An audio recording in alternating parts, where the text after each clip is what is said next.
Satu staf prodi itu menghandle beberapa prodi. Ya, nah untuk yang khususnya staf prodi pendidikan itu mengurusi mahasiswa hampir setengahnya dari mahasiswa FE. Mengantisipasi kurangnya kursi. Karena terkadang kan kursi yang tadinya 40 cukup buat ruang itu diambil oleh mahasiswa di kelas lain. Keluarin, habis itu nggak dikembalikan. Begitu terus kan, muter tuh. Jadi kami atas nama dekanat, pimpinan fakultas mungkin memohon maaf jika respon dari staf itu lambat. Jika misalnya ketika dia lagi sibuk mengurusi offline, ada yang WA gitu ya, dia read dulu, pending dulu, ngelayani dulu yang offline kan. Habis itu baru ngurusi yang online. Kalau ke FE tentu ke bidang 2 melihat kesediaan ruangan, kesediaan staf, kalau sudah oke baru ACC. Monggo silahkan digunakan. Tapi kalau tidak, di hari Sabtu tidak ada yang mau lembur, ya mohon maaf kan, nggak ada yang bukain, nggak ada yang layani dan seterusnya. 3, 2, 1.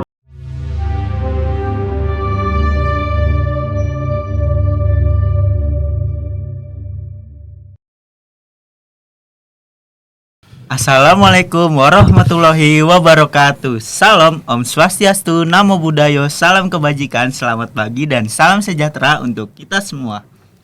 Halo Sobat FEB. Selamat datang di podcast Dialog Sivitas Akademika Fakultas Ekonomi dan Bisnis Universitas Negeri Jakarta episode keempat. Sebelumnya, perkenalkan saya Sofia Nur Alifah dan rekan saya Nizar Abdul Wafi selaku moderator yang akan memandu jalannya podcast pada episode kali ini. Tunggu Kak, bentar. Mungkin Sobat FEB masih ada yang belum tahu nih apa itu Dialog Sivitas Akademika dan kenapa bentuknya itu podcast. Emang kita mau bahas apa sih kan Nizar? Nah, walaupun podcast episode ini udah berjalan sejumlah 3 episode, tapi aku mau jelasin lagi nih apa itu Dialog Sivitas Akademika biar teman-teman bisa lebih paham lagi. Jadi, Dialog Sivitas Akademika merupakan wadah aspirasi serta advokasi bagi para mahasiswa Fakultas Ekonomi dan Bisnis kepada para pimpinan ataupun dekan. Yang dimana Dialog Sivitas Akademika akan membahas keluhan-keluhan ataupun pertanyaan dari teman-teman mahasiswa Fakultas Ekonomi dan Bisnis. Di DCA kali ini kita punya tema yaitu membangun ruang komunikatif guna tercapainya Fakultas Ekonomi dan Bisnis Universitas Negeri Jakarta yang transformatif, yang akan membahas untuk topik fasilitas serta keuangan nih. Nah, betul tuh teman-teman. Jadi pada kesempatan kali ini kita sudah mengundang Wakil Dekan Bidang Umum dan Keuangan Fakultas Ekonomi dan Bisnis Universitas Negeri Jakarta, yaitu Bapak Profesor Dr. Saparudin MSE MSI. Oke, berhubung beliau sudah hadir bersama kami di sini, mari kita sambut Bapak Profesor Dr. Saparudin MSE MSI. Halo Bapak, selamat pagi. Kalau boleh tahu gimana nih kabar Bapak hari ini dan gimana kesibukan Bapak akhir-akhir ini sebagai Wakil Dekan Bidang Umum dan Keuangan FEB UNJ? Ya, selamat pagi teman-teman. Saya manggilnya siapa? Saya Sofi, Pak. Mbak Sofi, terus Mas? Saya Nizar. Mas Nizar, Mas Sofi, Mbak Sofi dan Mas Nizar. Kegiatan bidang 2 akhir-akhir ini, apalagi menjelang akhir tahun ya, itu mempersiapkan khususnya laporan keuangan fakultas. Biasanya seperti itu ya, dan dari universitas itu ada langkah-langkah akhir tahun, menjelang akhir tahun fakultas harus melakukan A, B, C, D dan seterusnya sampai pada di Desember akhir atau pertengahan ke akhir itu sudah tidak ada lagi namanya kegiatan yang sifatnya pembiayaan gitu ya. Itu kalau dari keuangan. Kemudian Mas Nizar dan Mbak Sofi tahu sendiri bahwa FE itu beberapa bulan terakhir kan baru pindah tuh. Iya. Iya Pak. Iya kan? Dari gedung M ke gedung SFD gedung B. Nah, itu adalah masa di mana fakultas membenahi dari lantai 2, 3, 4, 5, 9 dan 10. yang mana ketika kita pindah itu belum 100% siap digunakan. Sehingga kegiatan bidang 2 adalah membenahi bersama tentunya dengan universitas, membenahi perlengkapan, kemudian kesiapan ruang kelas dan seterusnya untuk menyambut semester berikutnya. Itu.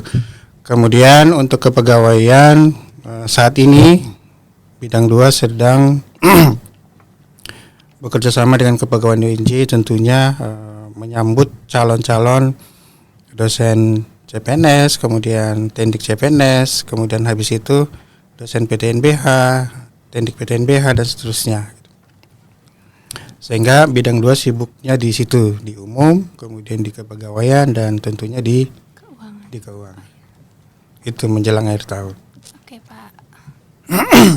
Alhamdulillah, semoga sehat selalu dan dilancarkan segala urusannya, Pak. Amin. Melalui penjelasan kegiatan Bapak, sepertinya kami dan Sobat FEB juga penasaran akan satu hal nih, Pak. Kira-kira bagaimana tugas dan wewenang dari seorang wakil dekan bidang umum dan keuangan Fakultas Ekonomi dan Bisnis UNJ, agar teman-teman mahasiswa lain bisa tahu juga nih secara umum.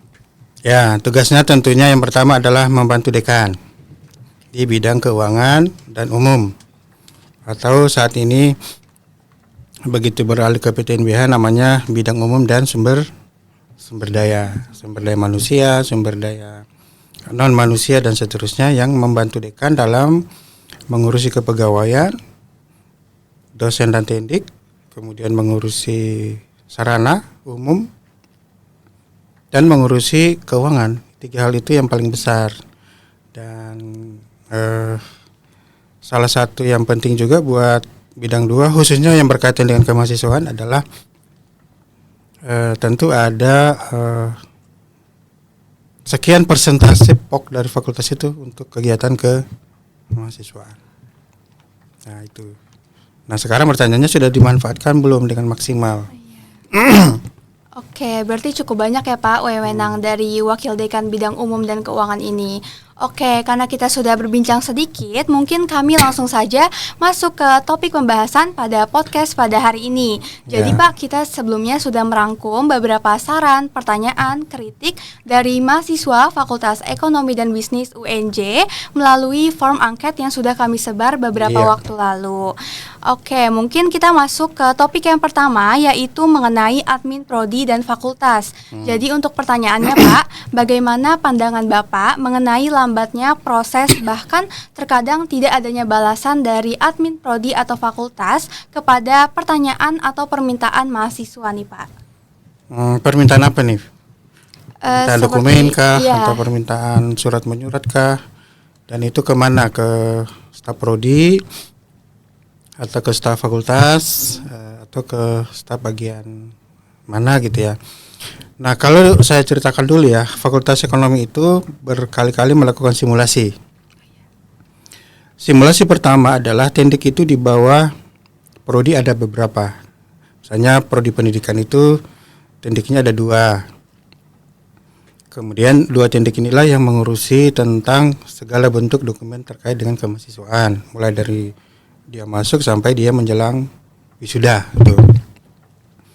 Kemudian ada tendik di fakultas, ya kan, yang mengurusi terkait dengan admin-admin yang berurusan dengan fakultas. Dan ada tendik yang di dekanat, gitu ya, yang memang mengurusi terkait dengan tupoksi dekanat. Gitu. Dan beberapa tendik ada di perpustakaan atau pusat belajar ekonomi, kemudian ada di lab dan seterusnya. Nah itu simulasi pertama. Kemudian di simulasi kedua itu semua tendik dikumpulkan dalam satu layanan. Nah kalau pernah ke Kartini ya, lantai 8 ya. 8. Nah itu kan satu ruangan tuh. Nah itu satu ruangan, semua tendik di situ.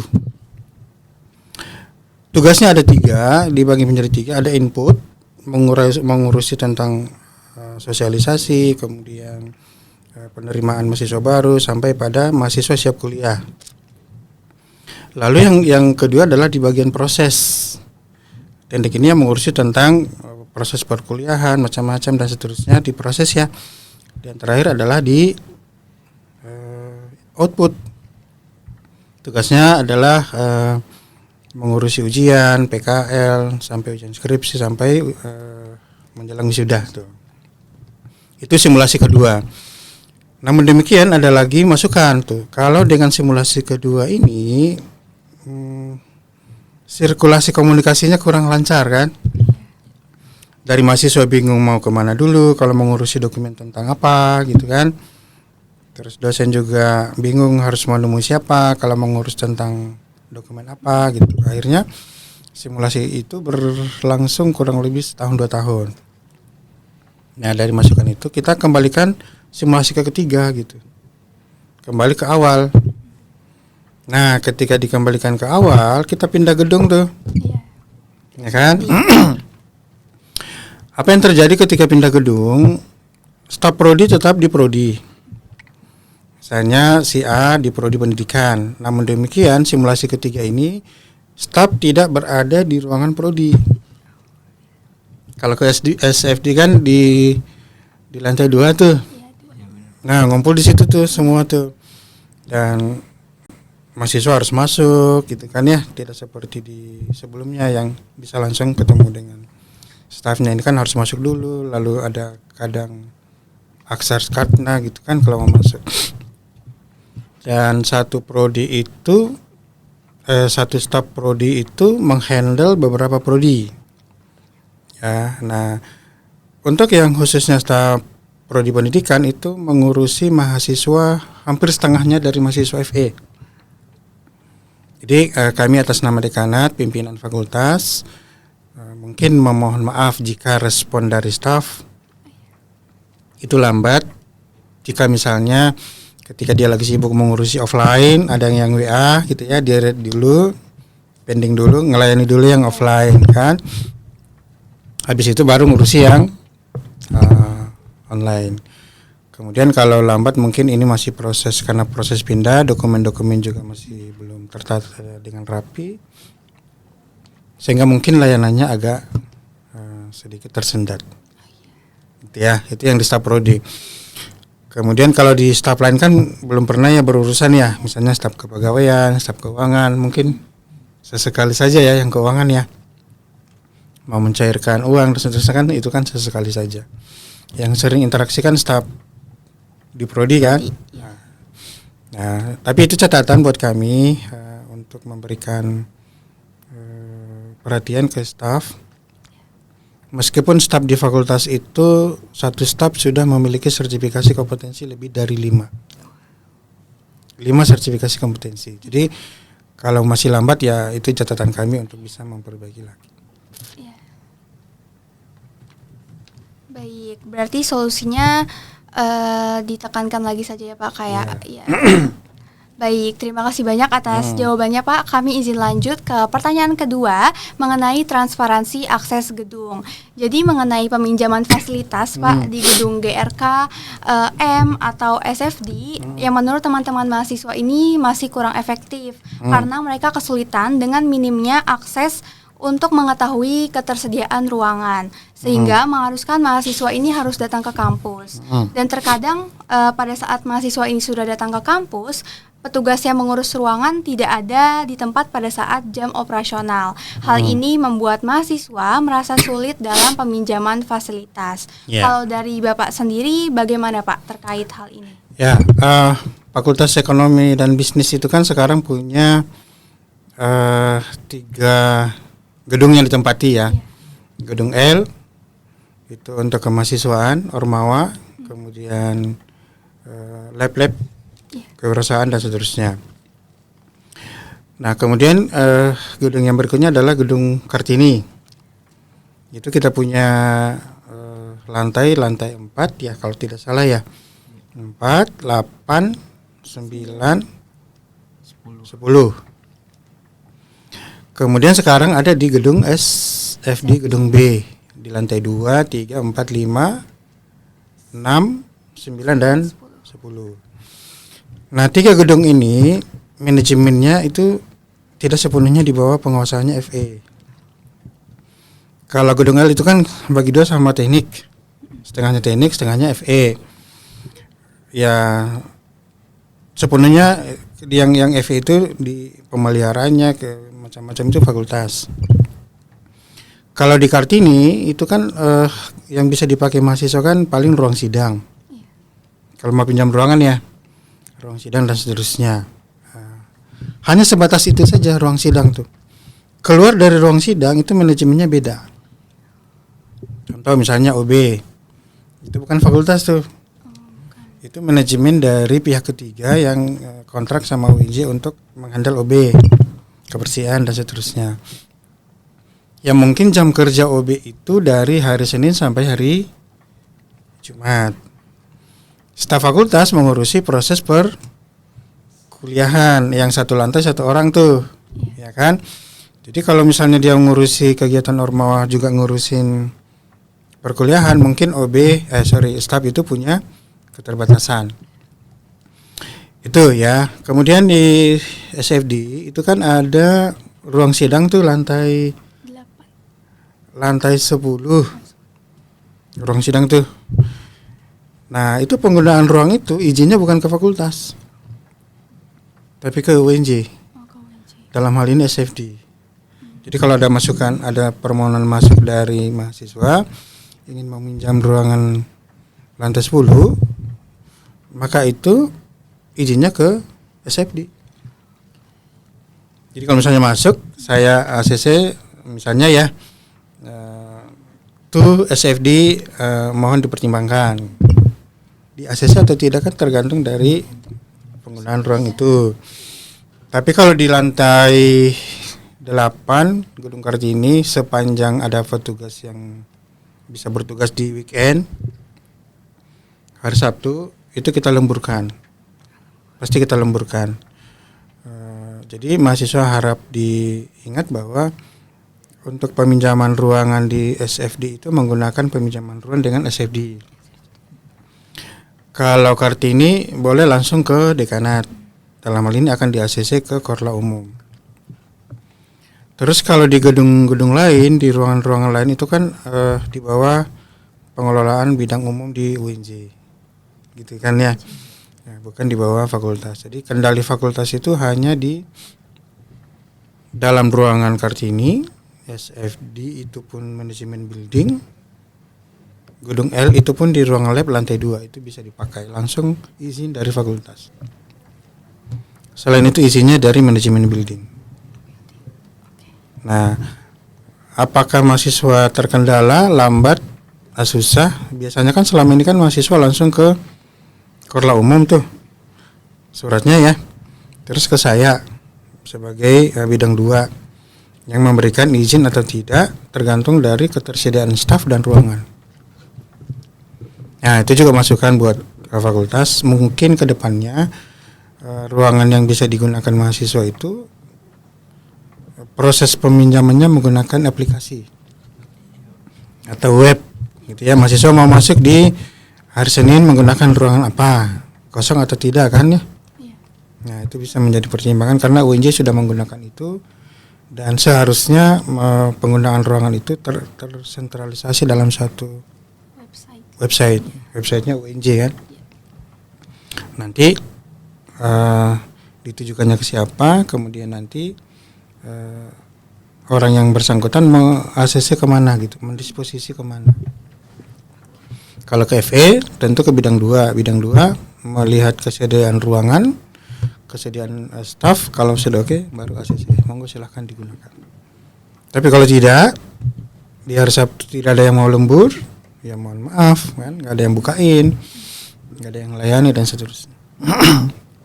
Oke, mungkin salah satu solusinya fakultas bisa membuat data peminjaman yang dapat dilihat oleh mahasiswa secara online ya Pak. Ya. Oke, terima kasih banyak atas jawabannya ya Pak. Selanjutnya kami akan lanjut ke topik ketiga, yaitu terkait kebutuhan fasilitas dari para mahasiswa nih Pak.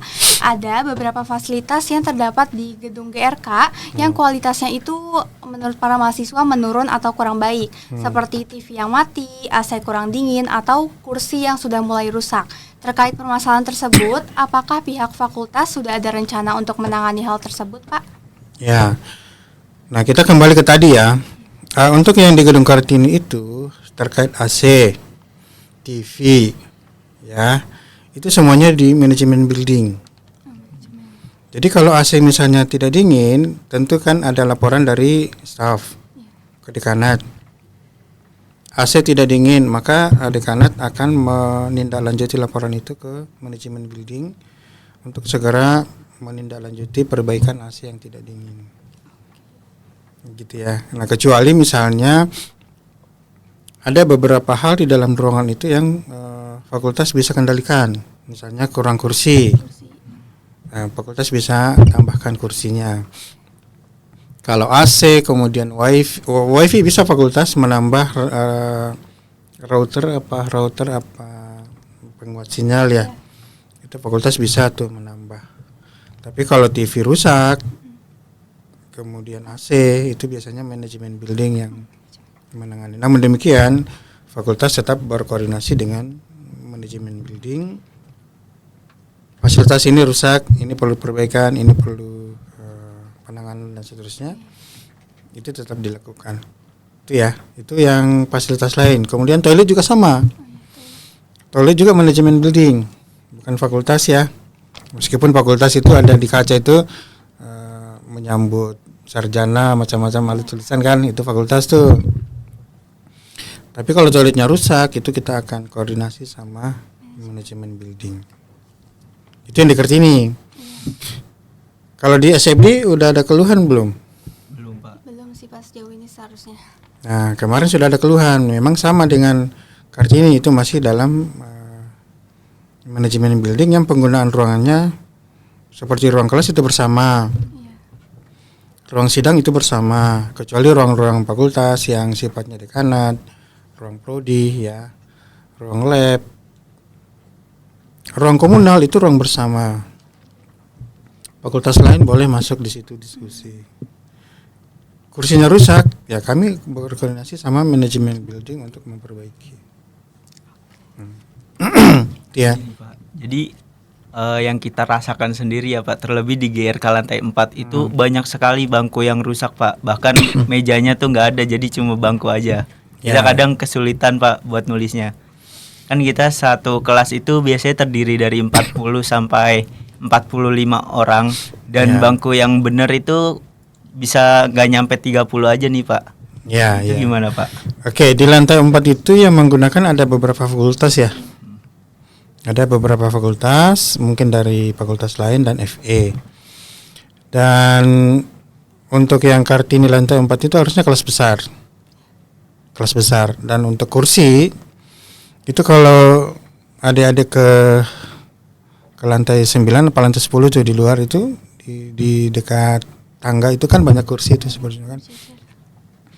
Itu untuk mengantisipasi kurangnya kursi. Karena terkadang kan kursi yang tadinya 40 cukup buat ruang itu diambil oleh mahasiswa di kelas lain. Keluarin, habis itu nggak dikembalikan. Begitu terus kan, muter tuh. Nah, itu sudah menjadi perhatian bersama khususnya bidang 2 bahwa untuk yang kelas besar, apalagi kan ada satu kelas yang mahasiswanya 50 tuh, 45 tuh. Nah itu memang menjadi concern kami dan kursi sudah ada sebetulnya tinggal dimasukkan. Cuma yang menjadi permasalahan adalah, nah adik-adik mahasiswa kita sama-sama menjaga tuh kalau misalnya kuliah tidak lengkap, lapor ke petugas, jangan langsung keluar masuk ke kelas lain ambil kursinya, tuh. Pindahin gitu ya, tapi lapor kursi ada tinggal dimasukkan. Dan itu satu.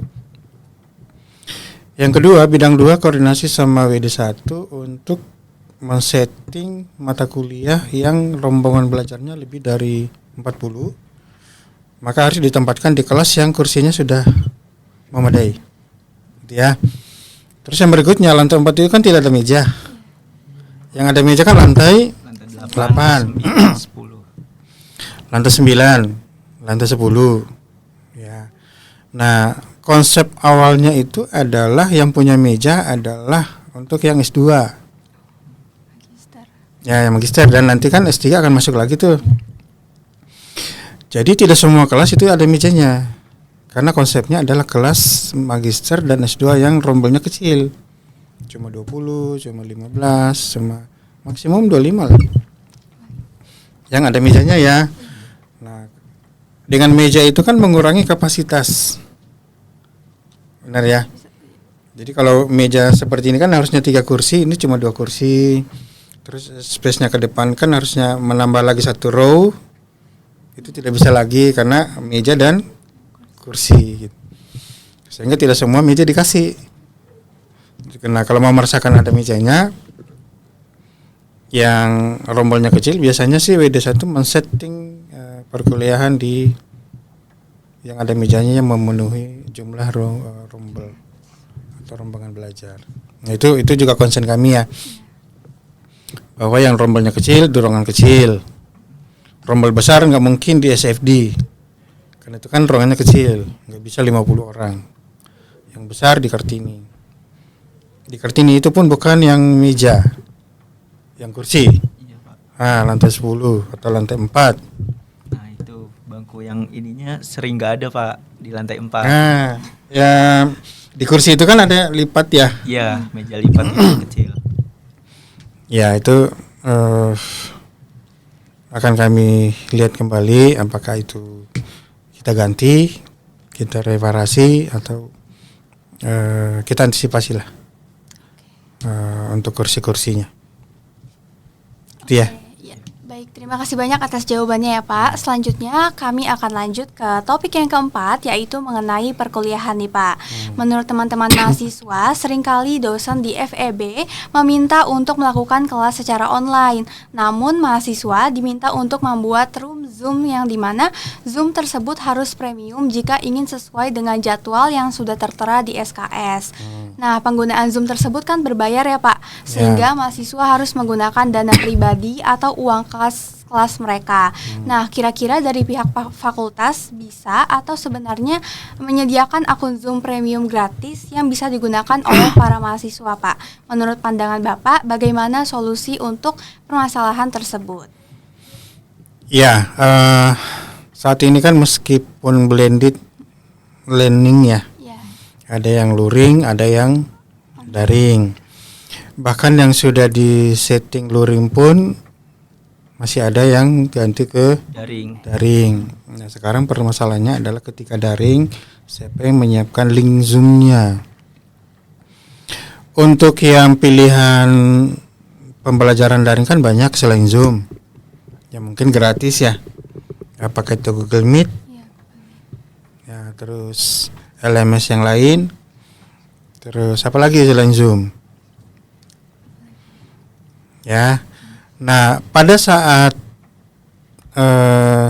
daring itu kan siapa yang menyiapkan, mahasiswa atau dosen? Harusnya kan yang menyiapkan bukan mahasiswa. Ya. Nah, fakultas ketika itu full luring menyiapkan semua prodi link Zoom gratis. Jadi setiap prodi itu diberikan link Zoom yang dibayar dari fakultas untuk link Zoom-nya. Setiap prodi. Jadi kalau misalnya staf prodi kosong nih, terus ada mahasiswa yang tapi kan tidak terpenuhi semua, kan jumlah kelas kan banyak banget kan. Nah, akhirnya pertama antisipasinya cari platform yang mungkin tidak bayar selain Zoom, entah itu Google Meet atau Teams kan. Kalau tidak salah kan UNJ sudah gratis, kalau Microsoft kan. UNJ sudah pada saat itu kalau tidak salah tahun 2020 Wakil Rektor pada saat itu Prof. Siono sudah mengantisipasi dengan menyiapkan fasilitas MS Team. Karena UNJ kan gratis Microsoft-nya. Anda mau upgrading ke Microsoft kan gratis kan? Asli kan? Nah, solusinya diskusi sama dosennya, kalau misalnya tidak punya Zoom Premium, maka pakai yang MS Team atau Google Meet, atau koordinasi sama staf prodi untuk kalau misalnya kosong dipinjam. Kalaupun tidak ya di break. Bisa nggak di break? Karena kalau tidak salah itu satu prodi ada berapa ratus, kan bisa di break menjadi beberapa kelas. Itu solusinya. Dan kalau pakai Zoom ya koordinasi sama dosennya, Pak boleh nggak dengan menggunakan platform lain, jangan bayar lagi, kecuali inisiatif tanpa disuruh ya kita punya gitu ya, nggak ada masalah kan. Tapi kalau disuruh dan memaksa sebaiknya jangan. Solusinya adalah kasih pilihan yang lain yang mungkin lebih gratis dan fasilitas person yang bisa masuk ke situ lebih banyak. Gitu ya. Oke, ini lanjut lagi nih Pak. Masih seputar topik perkuliahan, mau bertanya juga. Jadi mahasiswa-mahasiswa FEB kan banyak yang tugasnya perlu atau membutuhkan artikel jurnal nih Pak. Sebagai pengetahuan umum aja buat teman-teman, kira-kira di FEB sendiri ada gak sih Pak fasilitas yang menunjang hal tersebut? Seperti ketersediaan mengakses jurnal dan hal-hal lainnya yang bersifat digital. Kalau memang ada, kita bisa mengakses di mana dan bagaimana perizinannya? Ya. Dulu FE pernah langganan bukan jurnal ya, tapi Bloomberg, data-data keuangan dan seterusnya, dan itu pun hanya beberapa tahun. Kalau jurnal kita memang belum pernah.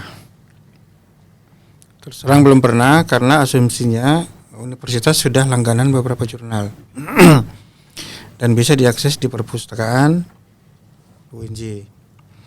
Nah kalau di PB sendiri di lantai 9 itu kita menyediakan yang hanya buku saja. Ada buku printing dan ada e-book. Jadi kalau mau e-book di situ sudah tersedia ratusan judul, mungkin ribuan judul yang bisa ada di mahasiswa akses dengan bisa di-download gratis. Ya, jadi Anda tidak perlu pinjam yang printingnya, masuk ke di situ kan ada komputer tuh di PBE.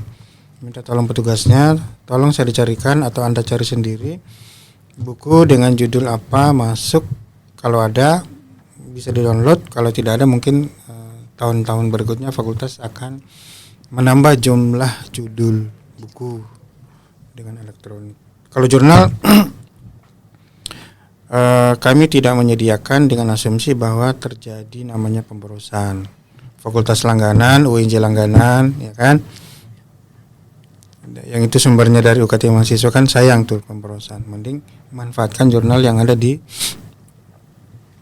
universitas. Itu ya untuk jurnal ya.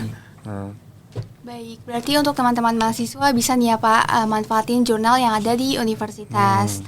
Oke, terima kasih banyak atas jawabannya Pak. Selanjutnya kami izin lanjut ke topik yang terakhir, yaitu mengenai dosen. Cukup banyak juga Pak teman-teman yang mengeluh perihal dosen di FEB seringkali melakukan reschedule jadwal kelas secara mendadak, sering absen atau tidak hadir. Bahkan ada juga yang bilang kalau terdapat dosen yang tidak pernah hadir sama sekali di mata kuliah mereka. Kira-kira bagaimana pandangan Bapak terkait permasalahan tersebut?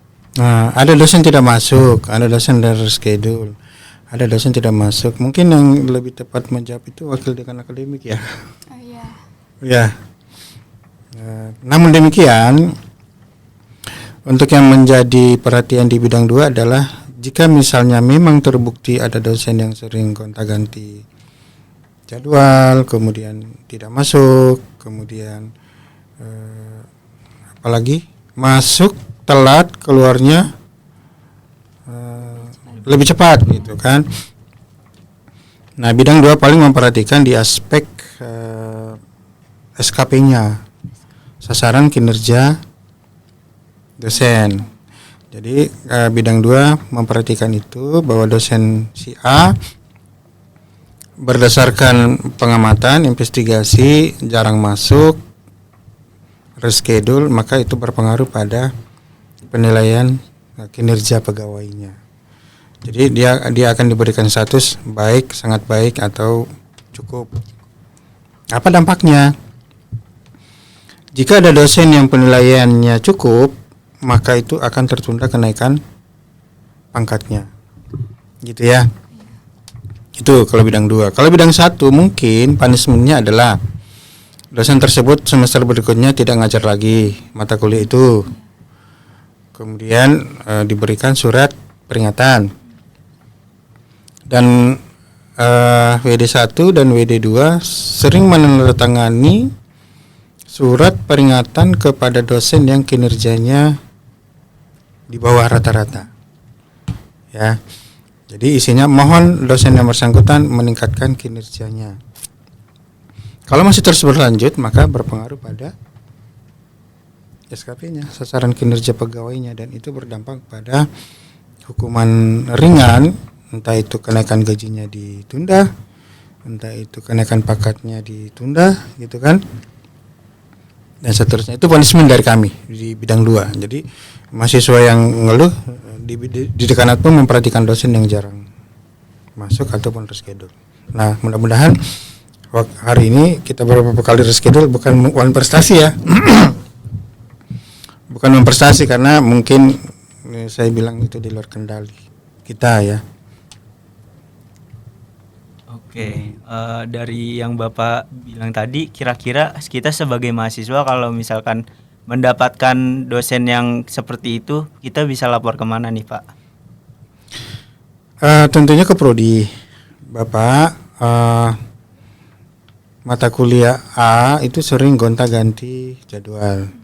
Sementara kan kalau gonta-ganti jadwal itu berdampak pada jadwal mata kuliah yang lain. Itu mungkin bisa berdiskusi langsung ke core prodinya dulu, selesaikan di prodi. Oke, kalau tidak selesai di prodi, lanjut ke dekanat fakultas. Kalau sudah di fakultas itu pasti akan memanggil mahasiswa dan dosennya, mengkonfirmasi apakah betul sering gonta-ganti, sering tidak masuk atau tidak masuk, gitu ya. Nah itu akan dipanggil semua mahasiswa dan dosen untuk bagaimana solusinya supaya kalaupun misalnya gonta-ganti itu karena ditugaskan. Jadi mata kuliah ini dosennya ditugaskan keluar misalnya oleh fakultas, ada alasan, gitu kan. Tanyakan Bapak penundaan itu karena apa. Jadi mahasiswa pun harus kritis, sering digonta-ganti itu karena apa. Tanyakan saja, kan ditanyakan pun gak ada masalah kan. Karena Bapak Ibu mau sering ganti itu berdampak pada bergesernya jadwal yang lain, kemudian jadwal mahasiswa yang lain dan seterusnya. Kecuali tambahkan ya, itu kesepakatan mahasiswa dengan dosennya. Kalau sepakat kan pasti pindah kan? Meskipun kalian terpaksa kan, tapi kalau tidak sepakat kan nggak pindah. Baik Pak, mungkin saya ada sedikit tambahan pertanyaan. Jadi saya pernah mendengar dari salah satu dosen bahwa kita tuh mahasiswa bayar UKT ada asuransi, semisal kita kecelakaan saat mau pergi ke kampus ataupun kecelakaan di kampus. Nah itu dari Bapak sendiri kira-kira gimana? Kalau tidak salah iya, mahasiswa kan bisa masuk berobat ke klinik kan? Itu ada pos untuk kesehatan mahasiswa dari UKT. Karena itu mahasiswa boleh masuk ke klinik berobat di situ. Nah kalau dari luar misalnya kecelakaan dari rumah ke kampus dan fatal. Nah saya coba cek kartu mahasiswanya, apakah termasuk di dalamnya ada jasara harja? Ada nggak? Tentunya kan di sini itu kan ada jasara harja, benar kan? Terus kalau di universitas kan menyediakan klinik yang merupakan pembiayaannya itu dari sekian persen dari UKT mahasiswa, menyediakan klinik, jadi bisa berobat. Nah, tentu kan harapannya jangan menggunakan klinik sebagai tempat berobat sampai selesai ya. Ya nggak sih? Oke, baik. Baik, terima kasih banyak atas jawaban yang sangat jelas dan mudah untuk kami pahami ya Pak. Semua pertanyaan serta keluhan teman-teman mahasiswa sudah tersampaikan dan tentunya sudah terjawab. Kami ucapkan terima kasih banyak atas partisipasi Bapak pada podcast episode kali ini. Oke, mungkin sebelum diakhiri nih Pak, apakah Bapak punya closing statement yang ingin disampaikan kepada teman-teman mahasiswa dan bagaimana nih Pak harapan Bapak untuk Fakultas Ekonomi dan Bisnis ke depannya? Ya, buat adik-adik mahasiswa terkait dengan layanan bidang 2, Anda bisa langsung ketemu dengan Korla Umum untuk berdiskusi terkait dengan layanan bidang umum, perkuliahan, fasilitas, macam-macam dan seterusnya yang berkaitan dengan bidang umum, sarana dan prasarana. Itu Anda bisa langsung ke sana dan mungkin kedepannya kita akan membuat hotline ya. Akan ada hotline yang akan menyediakan nomor kontak khusus yang bisa dikontak oleh mahasiswa terkait dengan keluhan. Karena kan di SETI sekarang kan sudah dibuat di fakultas, itu ada nomor hotline-nya, itu bisa dipakai untuk aduan dari mahasiswa terkait fasilitas, kemudian macam-macam. Supaya nanti komunikasi dari mahasiswa ke fakultas lebih cepat. Itu kemudian tetap semangat, kita baru pindah, jadi kita masih membenahi, ya kan? Meskipun manajemennya ada 3, ada manajemen building dari universitas, ada dari fakultas, dan ada dari pihak ketiga, sehingga masalah sarana yang harusnya ditangani oleh manajemen yang lain itu lambat ya. Kalau dari fakultas kan biasanya responnya cepat untuk memperbaiki. Nah, seperti itu. Oke. Baik, terima kasih sekali lagi atas closing statement dan juga kehadiran Bapak hari ini. Semoga apa yang kita bahas hari ini bisa membuat Fakultas Ekonomi Bisnis yang lebih maju ke depannya. Amin. Dan juga terima kasih kepada Sobat FEB yang telah menyaksikan podcast Dialog Civitas Akademika episode 4 ini. Jangan lupa untuk like, komen, dan juga subscribe YouTube BEM Fakultas Ekonomi Universitas Negeri Jakarta. Sampai jumpa di podcast selanjutnya. See you.